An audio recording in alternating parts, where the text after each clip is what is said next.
Hello, Cosimo and Omer. Welcome to the Founders Podcast. Pleasure to be here. Indeed.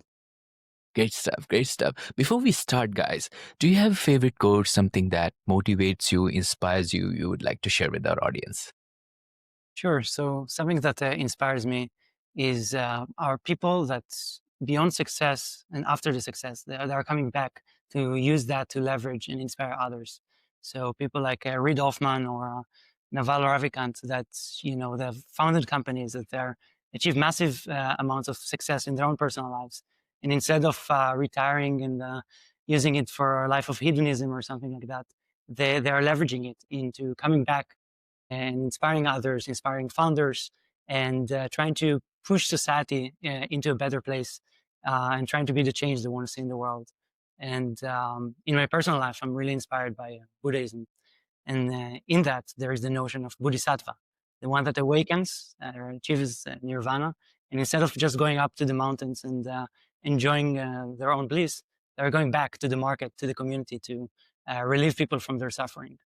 And that's kind of like a desire to help others and not only focus on your own material success is something that I'm really inspired by. I feel like a lot of people are looking at that end goal of achieving these exits and not seeing that as just the starting point of really doing the real work.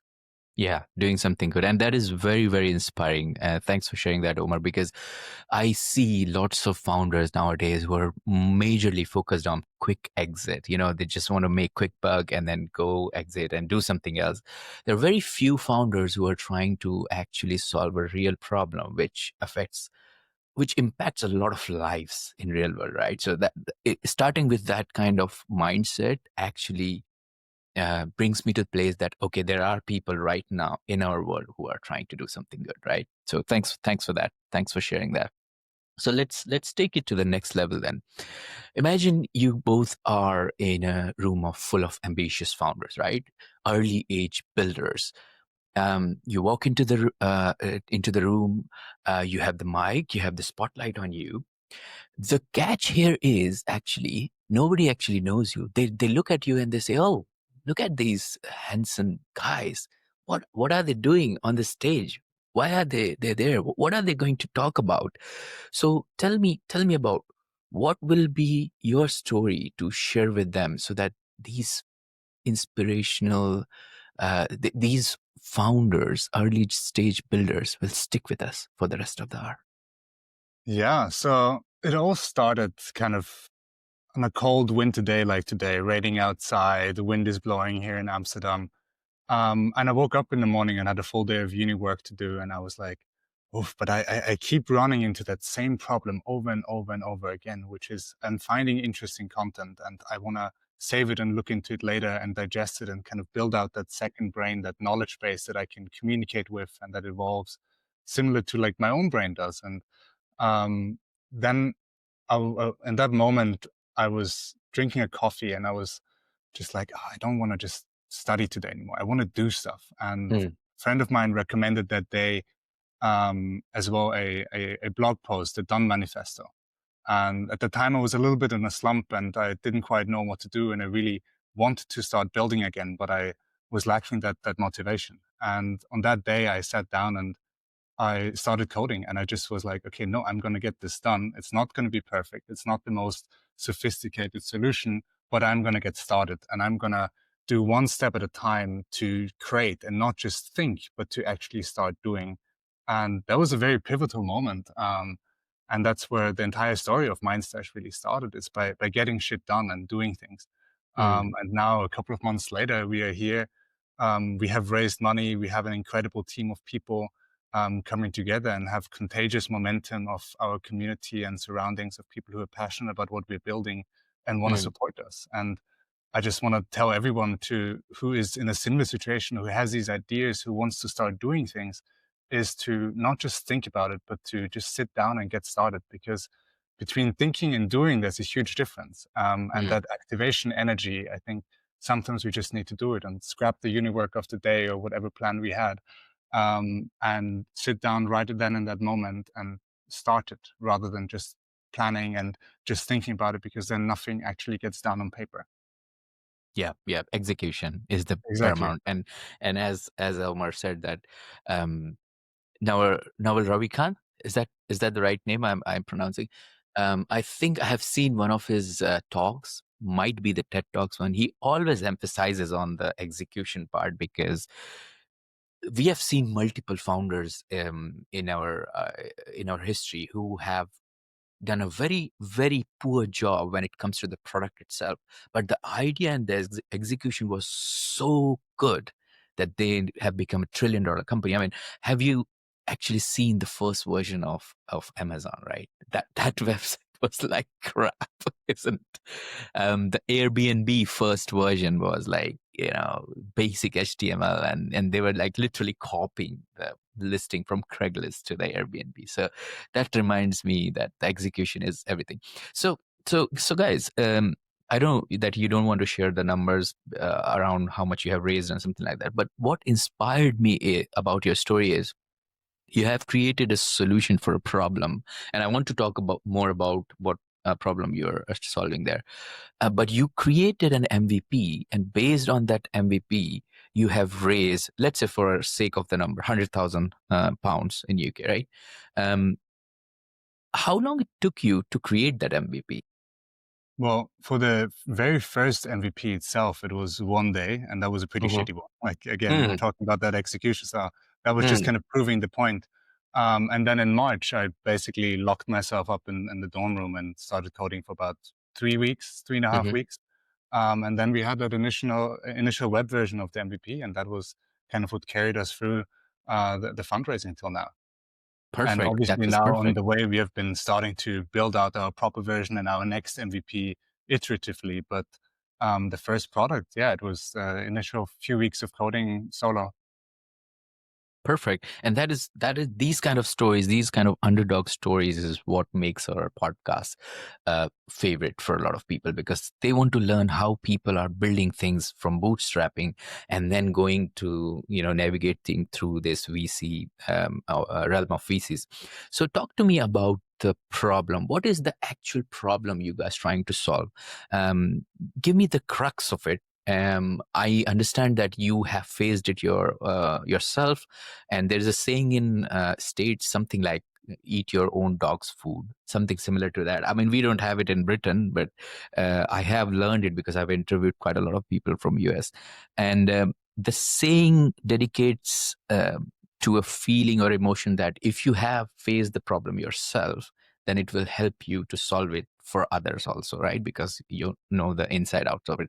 So talk to me about the problem. How did you came across this? What was uh, the moment where you had the epiphany that, okay, this is what I'm going to work on for the rest of my, I don't know, next 5 years or 10 years? Yeah, so the problem itself is that we're living in a sea of information and we're drowning in it.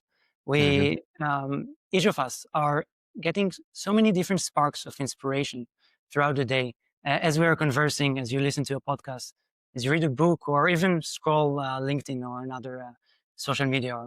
And once in a while, something sparks your curiosity, and you want to save that spark. It might be an idea, might be something that you want to follow up on. Each thing that kind of like fits the category of, "Ooh, that's interesting. I want to look into that later." And the problem is that we're drowning in this over information, and we don't take the time to really capture those moments and follow up on them. We just get inspired and then move to the next thing and to the next. And people have come up with all these kinds of suboptimal coping mechanisms to try to capture these moments. And we have noticed ourselves using them. And when we talked and asked around, we saw that so many of them are extremely universal. So please tell me if some of them might be familiar to you. So you're encountering something really interesting, and the first thing you do, you take a screenshot. And then you're like, oh, I'm for sure going to go back into it. The only thing is that you have 10,000 other screenshots waiting in your phone, cluttering your space, and Guilty people of it. are, Yeah. Yeah. you're guilty. More things that people are doing is writing themselves WhatsApp message in the me, myself, and I group, Mm. having a million open tabs in their phone or computer, just waiting for that one moment of inspiration that, yeah, I will for sure go back to it. Others even remind themselves via email. There's so many coping mechanisms of Mm, trying to capture information so you can come back to it later. However, most of them are spreaded. They're not integrated to the rest of your system. They're not smart, so you just end up being lost, and that's a abyss of forgotten curiosities. That is the major problem that we were facing in our own lives. And we saw that so many others are facing as well. And us just imagining a tool that can help you capture all these moments, that can facilitate you going back to them, following through, engaging, and being inspired by those things. The thought of making such thing and its societal impact and the impact of it on people's life that actually follow through on curiosities rather than just endlessly scrolling or forgetting about them. That mm. really motivated us and inspired us. And that's what fuels us to do what we're doing today. Awesome. And when you realize that this is the problem you wanted to learn, what did you do when it comes to research? Because obviously, in today's world, we don't want to work on a problem which cannot get you paid, or somebody doesn't want to, pay money for it, right? This is one of the dilemma founders face. Like, oh, this is a big problem. There's hundreds of threads on Reddit. There's hundreds of forums where everybody's talking about this problem. But the issue is this problem is so small, or it doesn't actually reflect the the intensity of the pain that people will pay for it. What did you do in terms of research to understand, okay, now we understand that this problem is huge enough that we can make a business out of it? What was the research path looked like?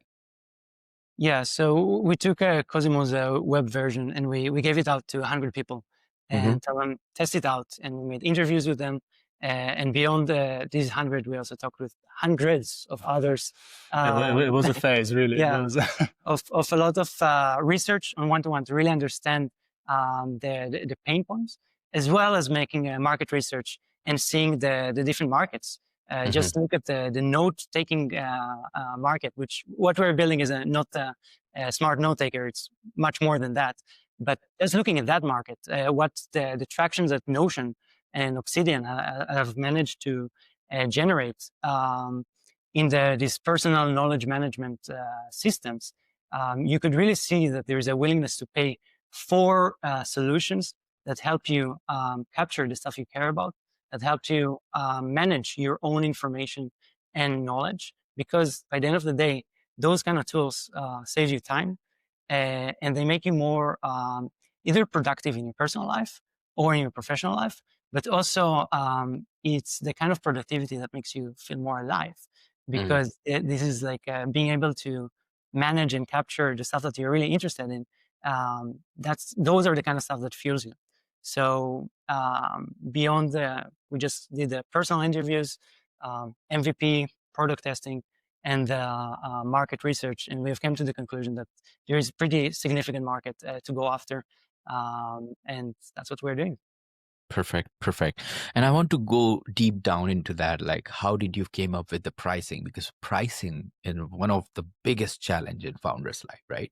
Some founders will come to you, or some mentors will come to you and say, okay, do not charge less, because if you do, then people think that your service is not good enough. It doesn't have the quality. Some founders will come to you and say, okay, start with a freemium model so that people can understand how your service or product works, and then potentially give them so much value, like Gary Vee talks about, like give free value as much as possible. And then based on that relationship, you start charging them, right? So there's lots of different opinions in this in the founder space where you talk about the pricing. So talk to me about what, have you started charging for your product yet, or what stage it is right now? So, like, currently, we are not charging our customers. We are launching now into our community and really creating that movement there. Mm, And maybe one thing on the side, one thing we always say as well, and is a big mantra for us as well. We're not just building a product, but also a philosophy and a movement. mm, Because the end, it's all about people, and that goes into pricing and then making revenue from the business as well. And in the beginning, now we are really launching to our co-creators, as we call them, who are really the individuals that are the 1,000 true fans that we will work in close collaboration with, that it will be the evangelists of our brand and of our tool as well. And to them, we are providing it for free, and creating really that relationship and putting time into that relationship as well, because that's where we believe we can learn as well how to make the perfect product, how to make it most delightful it could be, and of the most utility and value to all of these individuals.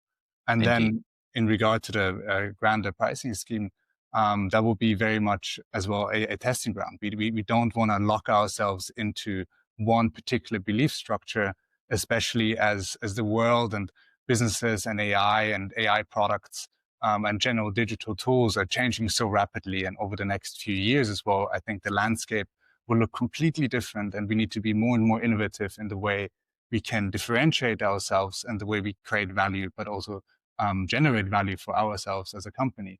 And there it's really going to be a testing ground of, okay, let's make dedicated research groups into different pricing strategies. Let's segment the users and see what best works for our product and for our main customer base. Mm. So Indeed. that's Indeed. kind of our philosophy there, like very scientific. I mean, also from all of our Database. team, it's science based, and we all come from science. So Mm. really want to take that scientific mindset as well into the business world and seeing, okay, what numerically and analytically makes most sense. Indeed, indeed. And I want to touch the two different points you said, that because when you are on a founder's journey, there will be a lot of points where you will think of pivoting your product. Because let, uh, I can share an example.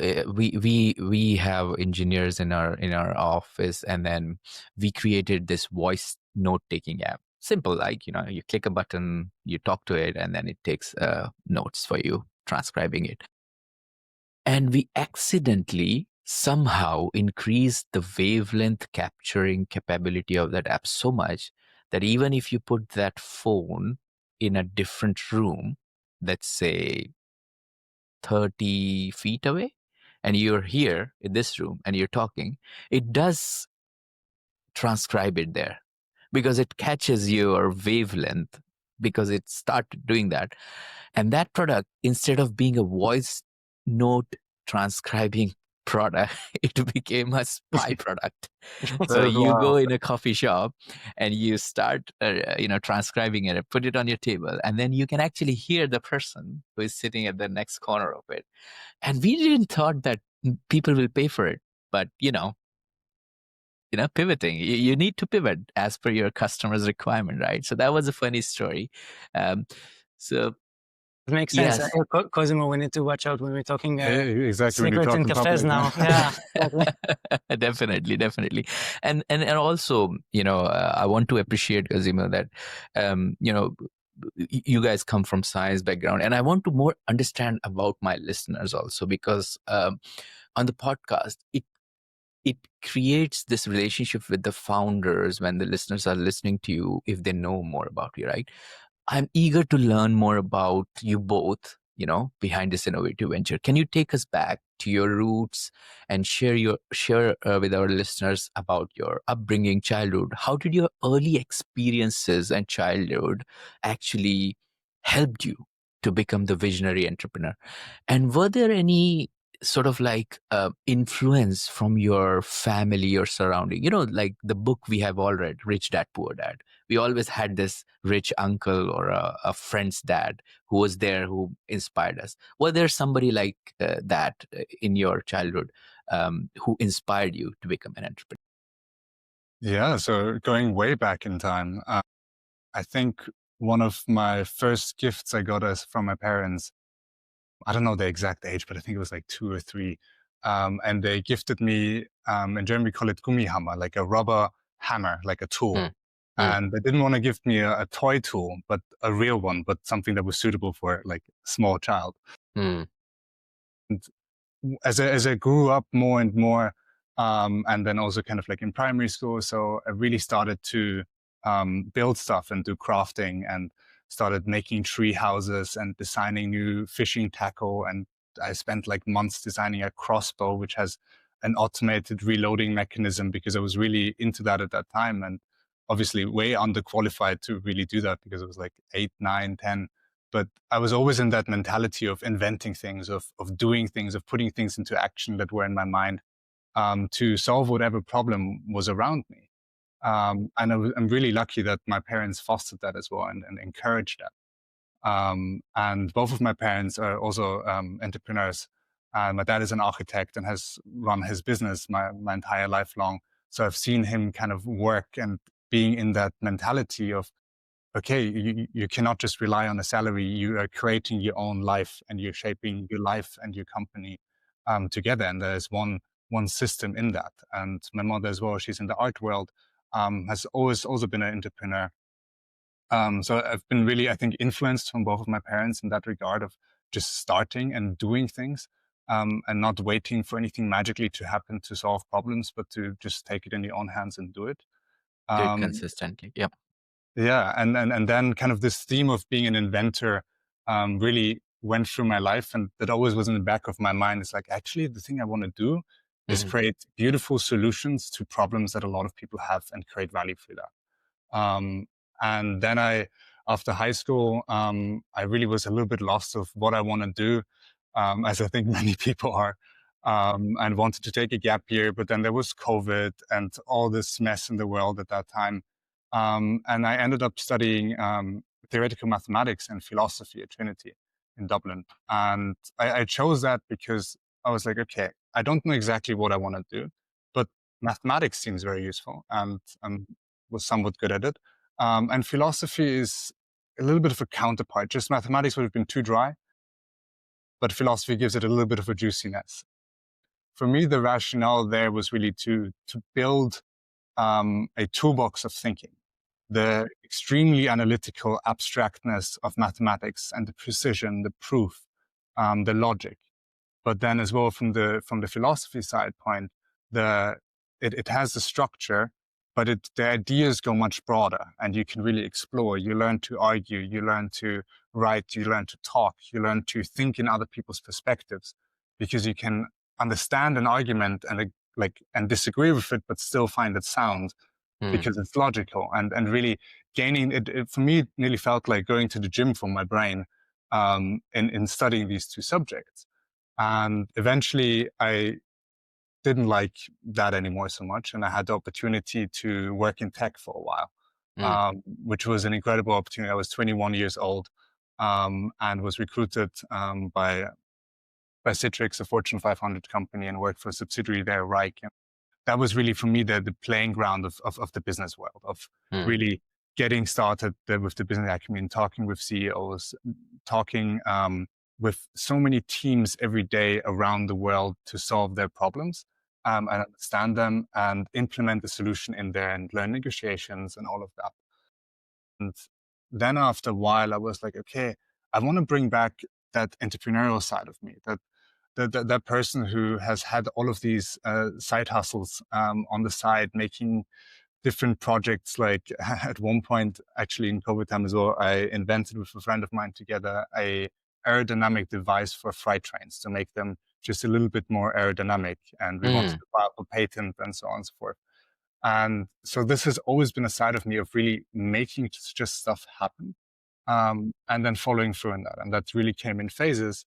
And in order to facilitate it, again, while I was working in Dublin, I was like, actually, I want to study again. I want to find more tools and more knowledge to integrate that, so that I can really start building what I want to build.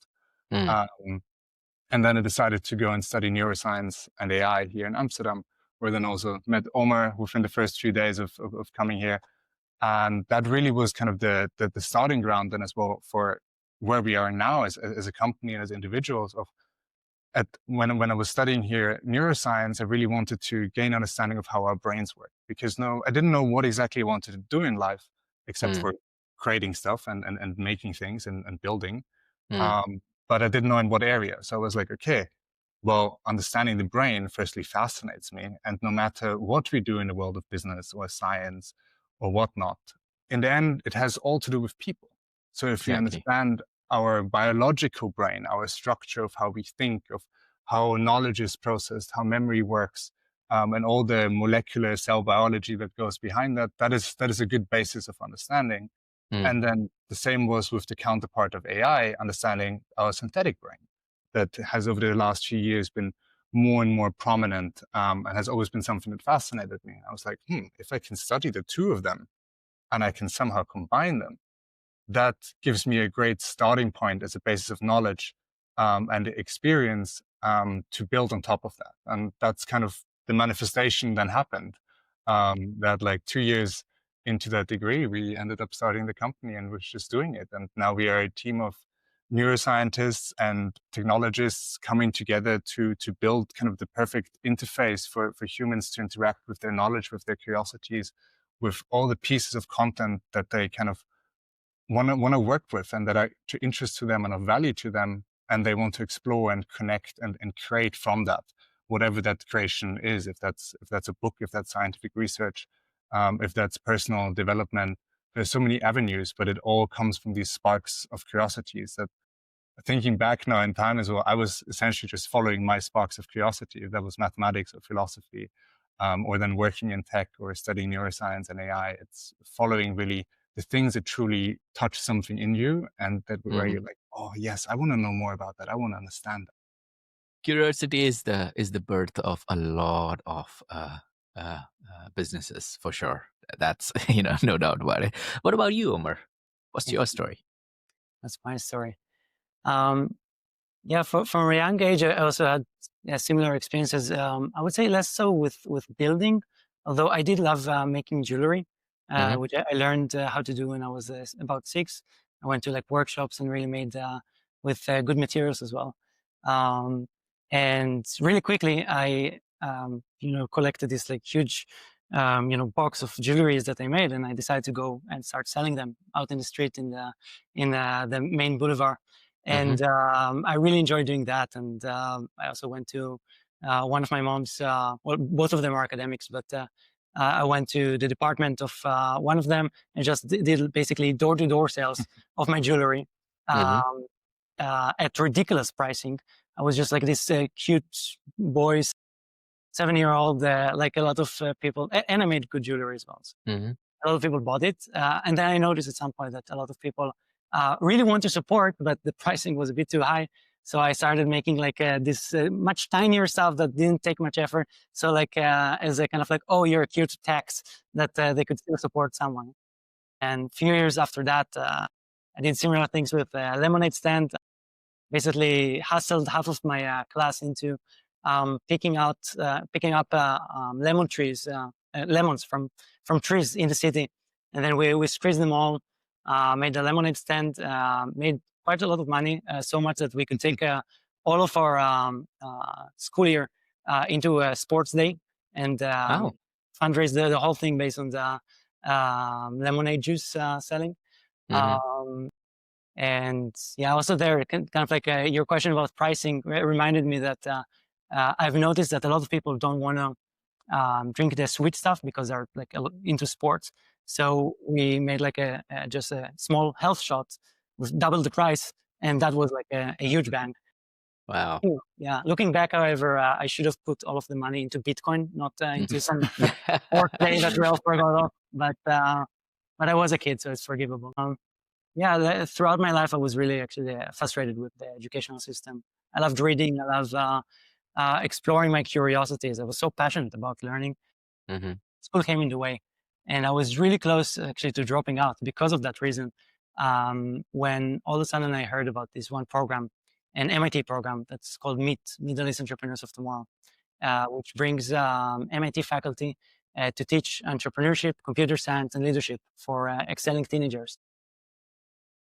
I, by sheer chance, came across this program. I applied. They have like a really tough, application rate. Somehow I got in, and that program completely changed my life. I was 14, 15, and into this mini existential crisis of what is the meaning of it all? And can you create something like a meaningful life? Mm. And I had a lot of climate anxiety at the time as well. And the very first summer of that program, which lasts 3 years, we had to think of a startup idea in a sustainable one, build a whole team around it, a pitch deck to validate the whole thing with a business case, and then pitch it in front of Facebook executives that are used to funding startups and so on. And I came up with this idea of a smart water meter device that is an add-on device that turns an old meter into a smart one. So you could reuse kind of like old meters and then check on the water consumption in real time and save, but also save a lot of hours because you don't need to manually check it. It can just smartly send it away. We ended up winning that competition, and that was a transformative moment in my life. All of a sudden, I understood that I could help the world to the better through creating something, through this entrepreneurial journey. And from that point onwards, I was like 15. I understood that all I need to do is to build a toolbox, to be one day in a position that I can create something of my own. And that's why I continued in that program. After graduating, I also came back, actually. I was offered to be in education, educator. I had my own 40 students, which was really transformative as well. Kind of like being from the other side of the classroom, facilitating discussions and teaching, and also learning biology, which I'm really inspired by nature. And I feel like in innovation, so much of the stuff that we can really understand deeply in creating is by understanding the inner logos, the inner logic of nature, which came up with all of the most brilliant solutions, including our brains, including everything that that is alive. So that was kind of like my thought process. And then I moved to Amsterdam to study biology and neuroscience. Same thoughts in mind, and to take that and to combine it with technology, and then going on an entrepreneurial journey. And when Cosimo came up with the MindStash idea, I just knew that I have to go all in. I was working in the real estate sector at the time, in sustainability and property tech. Still in school, still in university, but it was like so grandiose, like seeing the potential of what we can create and having that personal pain problem that we want to solve made me understand that this is the time. This is what I've been waiting for the last 7 years, to just go all in. And he really was all in. I remember the day in June when we met and we were like, okay, let's discuss this in more detail. Let's see how we can make this work, what our skills is, what is our plan. And on the same day, we went to Startup Village here in Amsterdam in Science Park, where we are at right now. And we kind of talked to them, made some connections. 3 days after that, we had our offices here in the program that the Startup Village offers.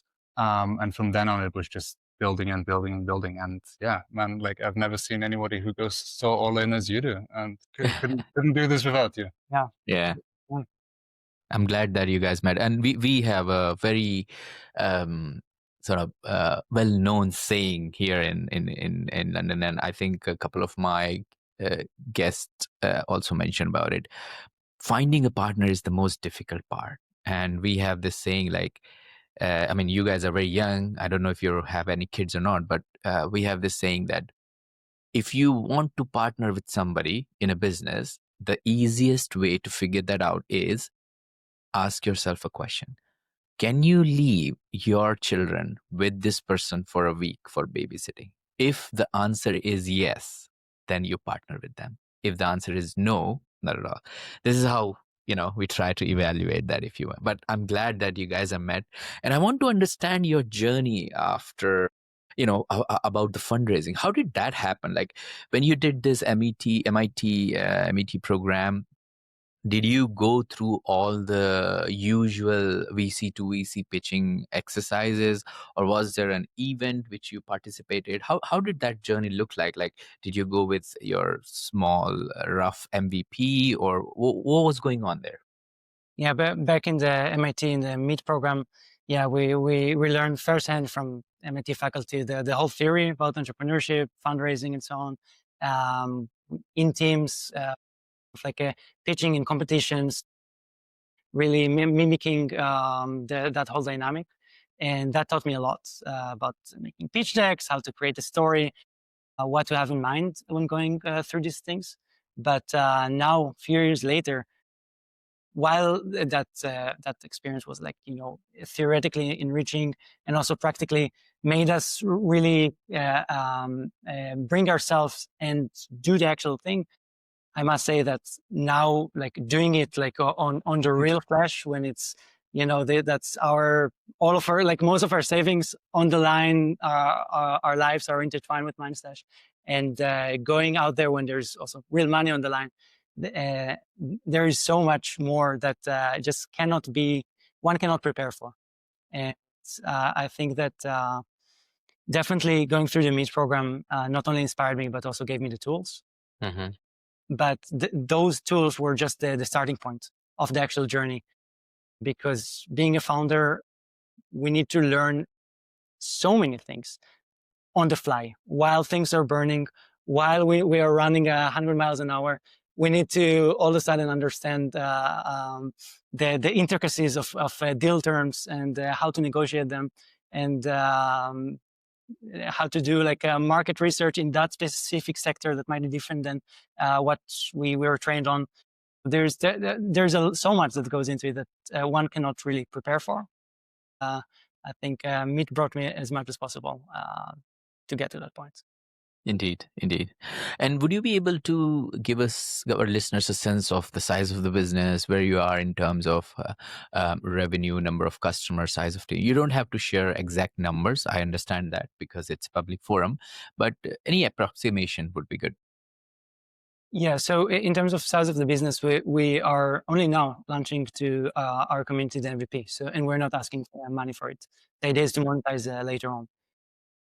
In terms of the team itself, there's myself, there's Cosimo. Last month, we have onboarded our CTO, Bargav, who will be also stepping in slowly as a co-founder. And we have a designer and full stack developer, and a couple more interns and people that are helping us out. So we are actually quite of a team at the moment, Mm-hmm. all really dedicated and fully focused on bringing that vision to life. And in terms of traction, we have our waiting list, or kind of like we call it the join the movement, the people who want to be a part of this journey, who were inspired by what we're doing. So we have over 1,000 of those. And also 2 weeks ago, we made our first event called the Curiosity Salon, in which we shared not only what we're doing, but also why we're doing it, and shared some of our takes about the current situation of the world and our relationship to technology, how it's often so suboptimal, how we want to inspire people to have a more intentional, more mindful relationship to our tools, especially now in the AI age, in which those tools are quite different than what we are used to so far.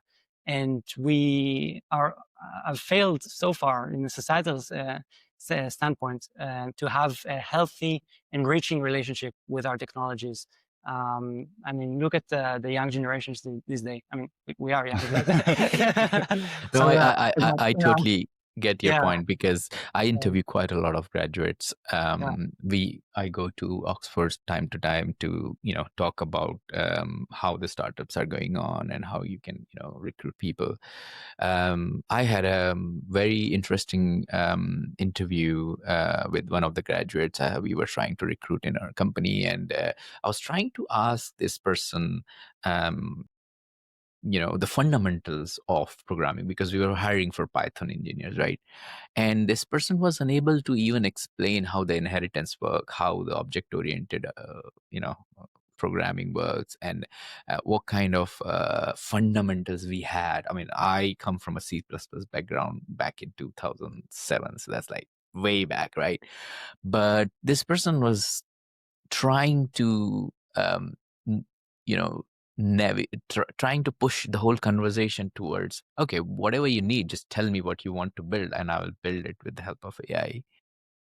But that was not the question. The question was like, do you understand? Because AI could augment you as a human to create something, but if you don't understand the crux of what is happening under the bonnet of your car, and you're driving in a desert or a forest for that sake, how are you going to make it run for a few more miles to even get some help, right? This is important. And then that what's I'm a little bit concerned about this going forward, because if we have engineers or graduates minds who are going to run the whole world in next 50 years who doesn't understand what's happening in underneath, it's going to be painful for some people, at least, right? Great stuff. So talk to me about the presentation, the pitch you did when you got this investment. Was it more about you guys being at the right place at the right time in front of right investors, or was it more about you being pitching for a while, you understood how the messaging needs to be done, and then you crafted it in such a well format that nobody can resist to invest? Well, it was the ongoing outcome of us hustling, pitching to dozens and dozens of institutional VCs, angel investors, and of course, each pitch we're learning. And I think that transformative moment was when we started to address those pitches as like almost like a prep for the next one, rather than feeling the weight of the very much so.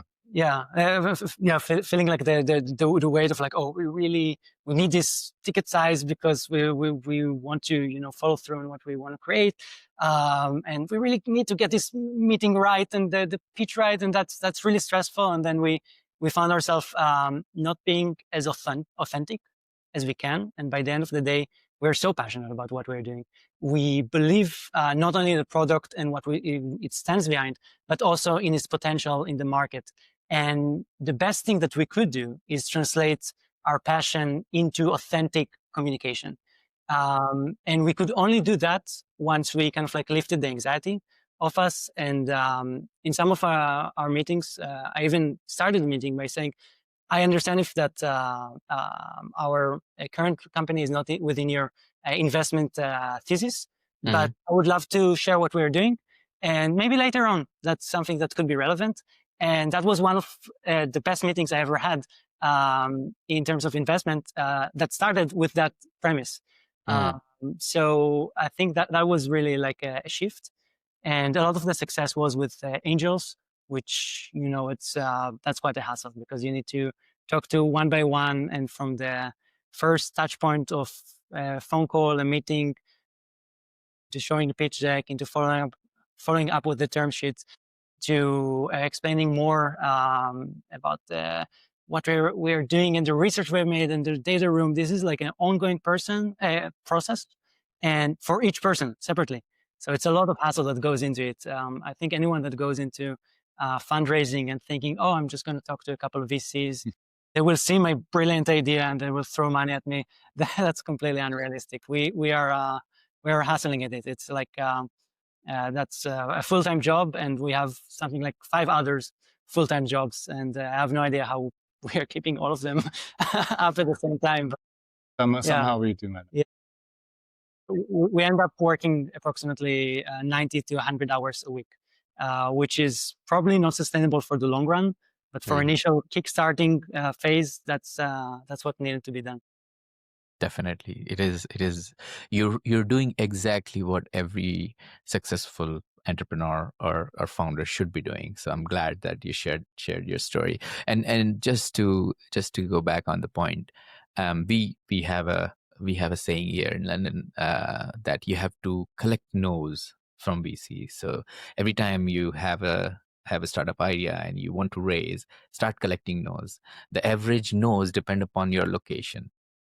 That's what the whole premise comes from. So in London, you have to collect at least 42 no's before you get one yes for a second meeting. So if you go to any VC and pitch them and they ask you how many no's you have collected, you might be able to say, oh, we have 30. So they say, okay, you're in a good path. But if you say, what do you mean? Then they know that you're not aware of how the London investment zone works. just a hint. Great stuff. So Cosimo and Omer, it has been lovely speaking with you, learning about your journey and everything. Tell us more about the product. How, if people want to learn about this product, what's the website, what's the URL, or any app they can download from App Store, etc. And what users should expect from this product or service? Yeah. So I think the best place to find more information about MindStash is to simply go to the MindStash website, which is mindstash.app. Mm-hmm. And that is also a handle on all social. On LinkedIn, it's just MindStash. Mm-hmm. And we post their regular updates as well, and kind of sharing the journey of what we're creating, how we're creating it, and our belief values behind it. And we on the website, we also have a blog for people who want to get more engaged. And probably the best place to get started and to have access to the app as soon as possible is to join our movement, which is our waitlist and our community of co-creators that we are really the people we're building the app for, but we're also building it with them. And with them, we're releasing in kind of the end of the week um, our first beta trials with the co-creators and really establishing there that community feeling, being in direct contact with the users, so that we can collect the feedback, but also can see, okay, what do they really want? What are their use cases? What are other things that they're using it for that we haven't thought of? Because I think we've our brain went through hundreds, if not thousands, of scenarios, but in the real world, it's always different. So if you want to get involved, if you want to be one of the first to have access to this new way of interacting with technology, that is probably the best place to start. And what you can expect is to be a part of a community, to find like-minded people in the digital, but as well in the physical space, where you can connect about curiosities, about technology, about things that you're interested in, and this drive for learning and um, really also following your curiosities.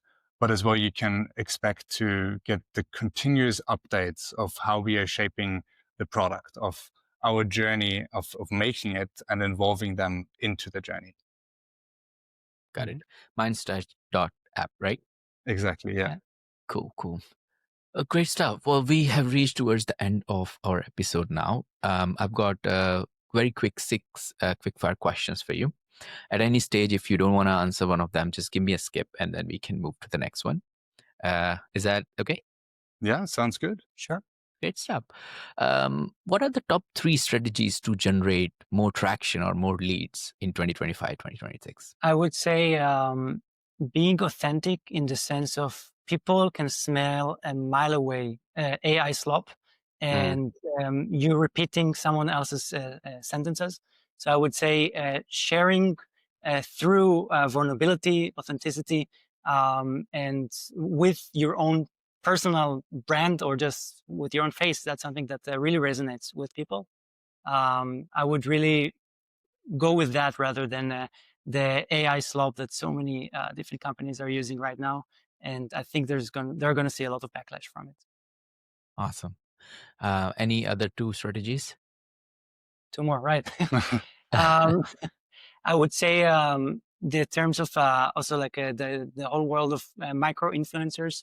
It's something that people already talked a couple of years back, and it seems to continuously work. I think the idea behind it or why it works is because people today are less and less trusting of like the big medias, and they are more and more looking to listen to specific voices that they're familiar with, like this podcast, for example. Mhm. Those are the kind of sources of information that people resonate with and actually listen to.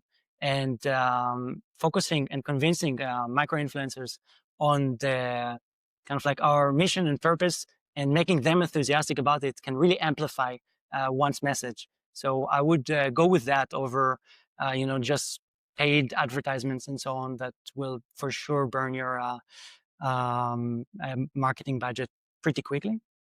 And when it comes to the third way, I would say, which might not seem scalable, but 2 weeks ago we did our Curiosity Salon, and we brought people together. We brought coders with scientists, with researchers, with students, with builders, and they talk together about curiosity and about the tools that we're creating.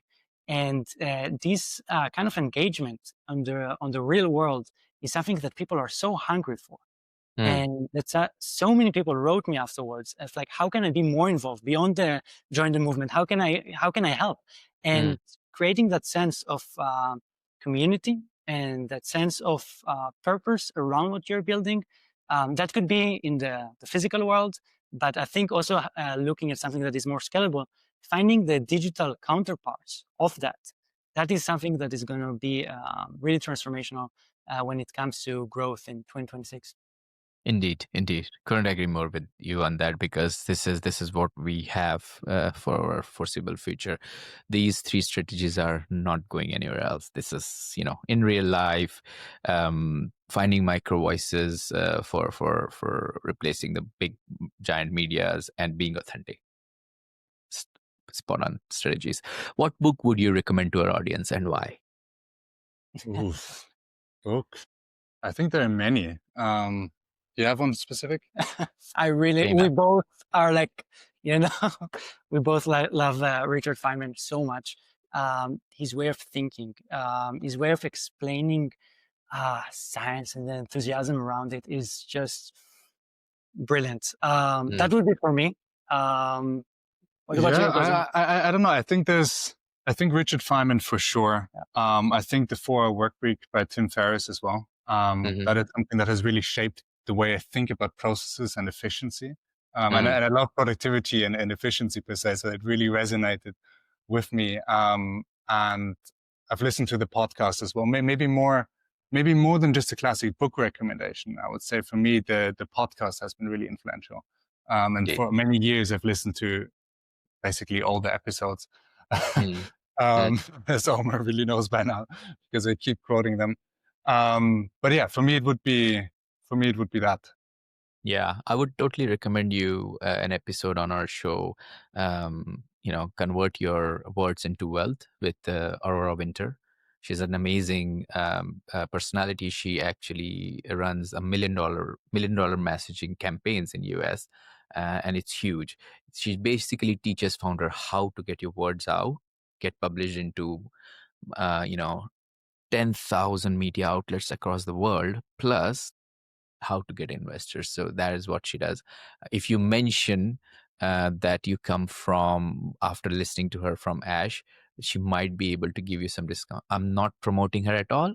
It just, I was driving and I was listening to the podcast, and I listened to all of my podcasts myself, and that podcast gives you so much value. So I'll definitely advise you to hear to that.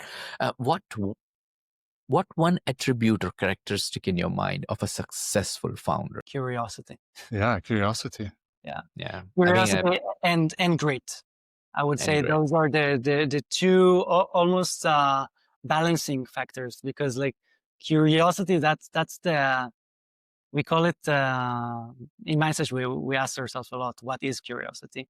And for us, it's that inner compass that resonates, that makes you excited about the sort of things in the outside world that resonate with who you are and who you want to be. And the curiosity of finding things out, of asking, what if we can do this thing instead of the other?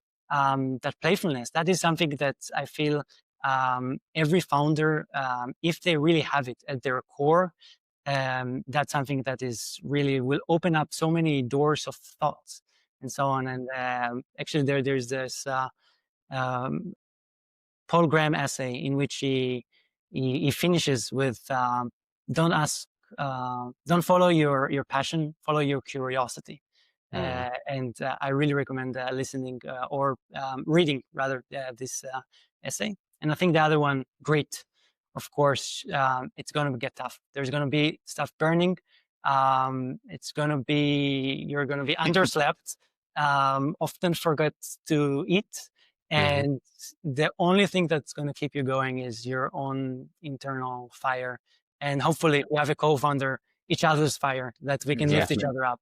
And having that grit, I think, is going to be, it is like a characteristic that is undoubtedly the make it or break it.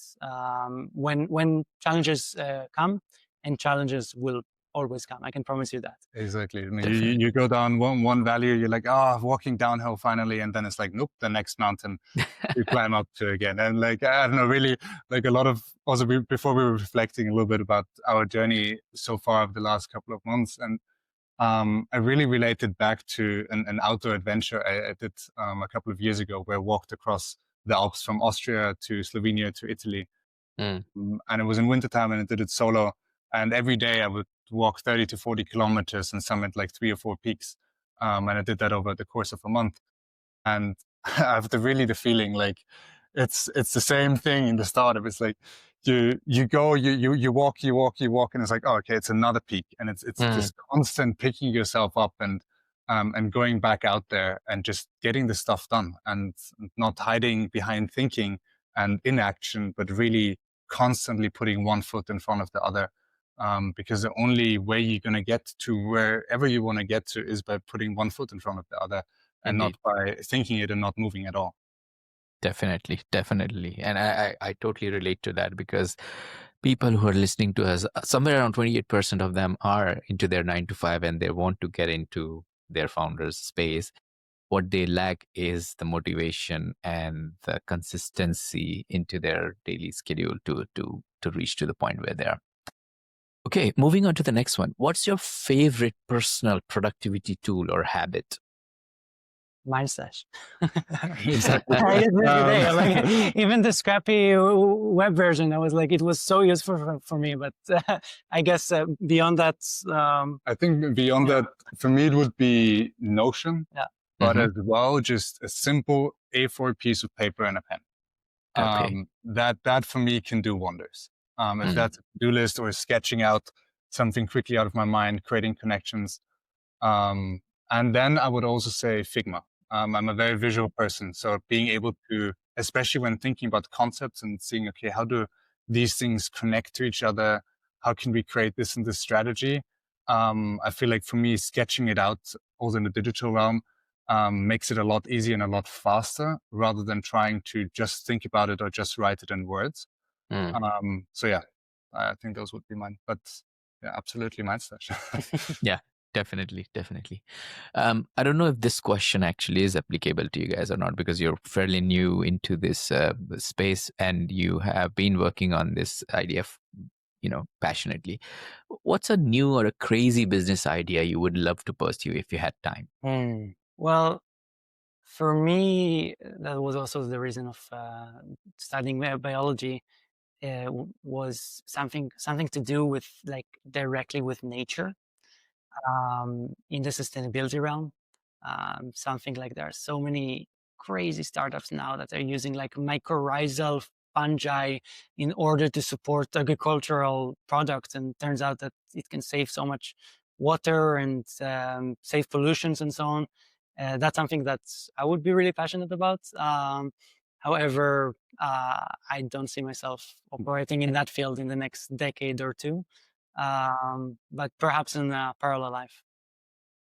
Yeah, and I would say for me, in a way, there's this curiosity in me to really explore the way we could reshape education, Mm. Mm. and how we can use all of the tools we have nowadays. If that's AI, if that's the knowledge we have about how our brain works, the knowledge we have about how teaching works, and really like reinvent from scratch an educational system.